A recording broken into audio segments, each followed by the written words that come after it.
Hello दोस्तों, कैसे हो आप सब। मैं अरुण आप सभी का हमारे यूट्यूब चैनल में हार्दिक रूप से स्वागत करता हूं। आज मैं अभी आपको एक इम्पोर्टेंट टॉपिक भाग्य के खेल के बारे में बताने वाला हूं। तो हमारे वीडियो को ध्यान से देखिए और हमारे चैनल को लाइक शेयर एंड सब्सक्राइब कीजिए। तो सुनिए दोस्तों, भाग्य क्या है।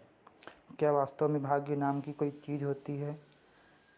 कई बार मैंने लोगों को ऐसा कहते हुए सुना है कि मैं विफल हो गया क्योंकि भाग्य ने मेरा साथ नहीं दिया। कुछ कहावतें भी ऐसी है जैसे समय से पहले और भाग्य से ज़्यादा किसी को नहीं मिलता। भाग्य को कुछ लोग बहुत अहमियत देते हैं, कुछ लोग ज्योतिष में आस्था रखने लगते हैं और कुछ हाथ की लकीरों पर ध्यान देते हैं। मैं आपको ऐसा कुछ नहीं कहना चाहता जिसे मैं साबित न कर सकूं। अगर मैं आपको कहता हूं कि भाग्य कुछ नहीं होता तो भी मत मानिए। अगर मैं आपको कहता हूँ कि भाग्य बहुत प्रबल शक्ति है तो भी मत मानिए। हम सिर्फ कोशिश करेंगे समझने की कि भाग्य हम किसे कहते हैं। भारत की एक राष्ट्रीय स्तर की वॉलीबॉल खिलाड़ी थी जिन्हें एक हादसे में अपना एक पैर खोना पड़ा। जिस दिन उसके साथ वह हादसा हुआ उस दिन लोगों ने क्या कहा होगा, बेचारी की किस्मत ही खराब है, भगवान किसी के साथ ऐसा ना करे। उसके बाद उसने माउंट एवरेस्ट फतह करी। पूरी दुनिया में ख्याति पाई, नाम पैसा शोहरत सब मिला। सोचता हूँ आज वो लोग क्या कहते होंगे। क्या वो आज भी यही कहेंगे कि उसकी किस्मत ख़राब थी। क्या पता कि उसका वॉलीबॉल का करियर अच्छा नहीं चलता। और जिस तरह हम आज तक भारत के किसी भी वॉलीबॉल के खिलाड़ी को नहीं जानते, उसे भी नहीं जान पाते, इतिहास में उसका नाम कहीं खो जाता। वास्तव में हम सिर्फ एक विशेष समय पर जो हमारी मानसिक स्थिति होती है उसके हिसाब से निष्कर्ष निकालने लगते हैं कि किस्मत खराब है या अच्छी। यह मनोदशा बहुत ही क्षणिक होती है। आगे जाकर हमारा जीवन कैसा होगा इसका हमें कोई अंदाज़ा नहीं होता। हमें सिर्फ हमारा आज पता है। हमारा भविष्य कैसा होगा इसका हमें दूर दूर तक कोई अंदाज़ा नहीं है। जिसे हम आज दुर्भाग्य बोल रहे हैं, कल वो ब्लेसिंग इन डिस्गाइज यानी अप्रत्यक्ष कृपादान हो सकता है। हम अपनी संपूर्ण बुद्धि से चीज़ों को देखते हैं और फिर उनमें उलझ जाते हैं। आज दुनिया में जितने भी लोग सफल हुए हैं, आप किसी भी अपने मित्र से उनके बारे में बात करके देख लीजिए। सब यही कहते मिलेंगे कि जो भी सफल हुए उनकी किस्मत अच्छी थी। क्या कोई भी आपको यह कहते हुए मिलता है कि उसने बहुत मेहनत की और मुझे उससे कुछ सीखना चाहिए या उसका अनुसरण करना चाहिए। सिर्फ वो लोग जिन्होंने आपका परिश्रम देखा है वो आपकी सफलता की कीमत जानते हैं। बाकी सबके लिए आप सिर्फ एक भाग्यशाली व्यक्ति हैं। वास्तव में जिसे आप भाग्य कहते हैं, क्या मैं उसे कर्म कह सकता हूँ? अच्छे कर्म या बुरे कर्म। मान लो कोई बच्चा बचपन से ही अपंग है, तो क्या यह कहना ठीक होगा कि वह बदकिस्मत है? आपको क्या पता कि वो बच्चा इस जीवन में आगे आगे जाकर क्या करेगा, क्या पाएगा, क्या खोएगा। और उसका क्या जो एकदम स्वस्थ और हष्ट-पुष्ट पैदा हुआ और आगे जाकर विकलांग हो गए। और उसका क्या जो आगे जाकर विकलांग होने के बाद भी उस वॉलीबॉल खिलाड़ी की तरह सब कुछ पा गया। सवाल यह है कि क्या मानव में इतना विवेक है कि वह यह निर्णय ले सके कि कौन भाग्यशाली है और कौन दुर्भाग्यशाली। कुछ बच्चे जन्म से ही बुद्धिहीन होते हैं, कुछ दृष्टिहीन, कुछ शारीरिक रूप से दिव्यांग इत्यादि। इनमें से बहुत से विकार आनुवांशिक यानी जेनेटिक होते हैं। कुछ 9 महीने के दौरान पनपते हैं और कुछ जन्म लेने के बाद। उस बच्चे की क्या गलती है जो यह बचपन से ही दिव्यांग पैदा हुआ। जैसे ही संसार में आँख खोली तो वह बाकी लोगों के मुकाबले पीछे था। उसने तो कोई बुरा कार्य भी नहीं किया कि उसे उसका दंड मिल सके। यह कहना तो ठीक है कि उसके कुछ बुरे कर्म रहे होंगे, तभी कुछ न कुछ विकार मिला है, लेकिन यह कहना ठीक नहीं है कि वह भाग्यहीन है। एक उदाहरण देता हूँ। कई बार लोग जितनी मेहनत करते हैं उन्हें उतना फल नहीं मिलता, तो वो यह कह देते हैं कि भाग्य उनके साथ नहीं है। पर क्या वो विवेकशील है? वह सौभाग्य नहीं। क्या उनके पास आज पढ़ने का मौका है, खाने को रोटी है, सिर पर छत है, अच्छा स्वास्थ्य है, योग्य घर में जन्म हुआ है? यह सौभाग्य नहीं। सिर्फ एक परीक्षा में आशातीत परिणाम न मिलने पर अपने आप को अभागा बोलना उस परमपिता परमेश्वर की तौहीन है जिसने आपको इतना कुछ दिया है। कोई एग्ज़ाम में फेल हो गया तो कितनी आसानी से कह देता है कि मेरा लक खराब था।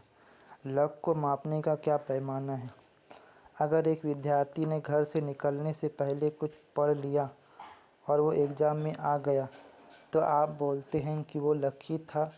और आपका बरसों का पढ़ा हुआ नहीं आया तो आपका लक खराब था। अगर आप बरसों से पढ़ रहे थे तो आपके लकी दोस्त ने उस दिन सुबह ऐसा क्या पढ़ लिया जो आप पूरे बरस नहीं पढ़ सके? ऐसा क्या नायाब उसे किताब या सिलेबस से बाहर मिल गया? हम लकी या नॉन लकी किसी भी एक छोटे से विचार पर बोल देते हैं। यह उसी तरह है जैसे 5 मिनट की फिल्म देखकर पहले ही बोल देना कि फिल्म अच्छी है या बुरी। आपका ध्यान आपके बस में जो चीज़ है उस पर होना चाहिए। जो आपके वश में नहीं है उसके बारे में सोचकर पुरुषार्थ न करना किसी पाप से कम नहीं। जब किसी कार्य के होने का कारण मानव बुद्धि के परे होता है या उसकी समझ के दायरे के बाहर होता है तो हम उसे भाग्य कह देते हैं। हमें अपना कर्म पूरी निष्ठा से करना चाहिए और बाकी सब भगवान भरोसे छोड़ देना चाहिए। यह समझना कि भाग्य अगर अच्छा होगा तो सब कुछ जैसे घर बैठे मिल जाएगा, सिर्फ आलस्य का बहाना है। आप जीवन में कुछ भी मानिए या किसी भी चीज़ में विश्वास रखिए, लेकिन भाग्यवाद कभी भी अकर्मण्यता अर्थात काम करने की इच्छा न रखना की स्थिति को जन्म देने वाला नहीं होना चाहिए।